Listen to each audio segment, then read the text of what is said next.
Okay, as we go further south, so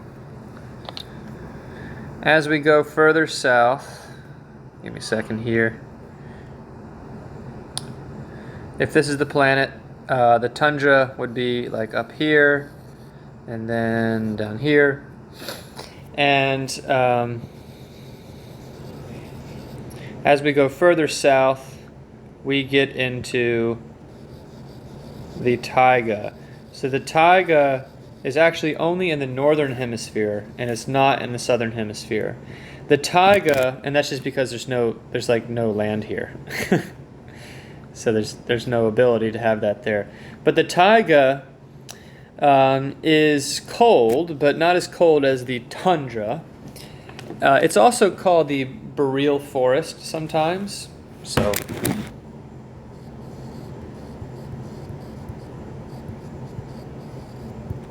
So it is home.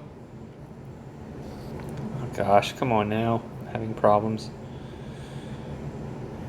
It is home to more trees than all of the other biomes combined. It is the biggest biome. And most of those trees are evergreen. So if you look right over here, you will see the biggest or tallest tree in the world. That is the redwood. Redwood trees can be found all along the western coast of America. They used to go from coast to coast, but we've logged most of them. And so they are a beautiful tree that grows to be, on average, over 200 feet tall. But they can be as big as 400, and some even think 500 feet tall. Giant, monstrous trees. And the reason why they can be so giant is because they have an interesting adaptation. So let's say that you're a redwood tree and you're growing and you have roots, right?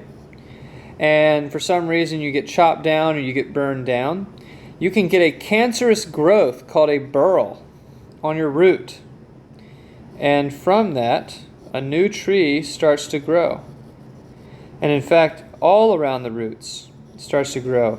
And because roots grow from, let's say this is the tree right here, because roots grow out in a circle, new redwood trees will start to grow in a circle and get these really cool redwood circles that grow.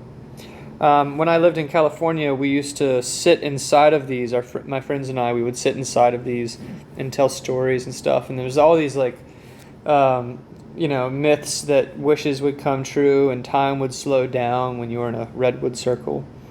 They're really neat. Also, the burls can grow from the top of the tree. So if the tree's cut down, a cancerous growth could grow right there, and then a new tree would grow from it. They clone themselves. And what's really cool about their clones is that they are genetically different than their parent. It's one of the only known organisms that can clone itself while still creating genetic variation. Very odd, very wonderful tree. Anyway, so that would be an example of a taiga tree. They are green year-round. Animals that live here, moose, some of the big ones, moose, elk, bears, wolves, and other small mammals.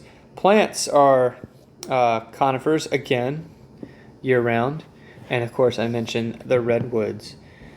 So, yep, that is the taiga.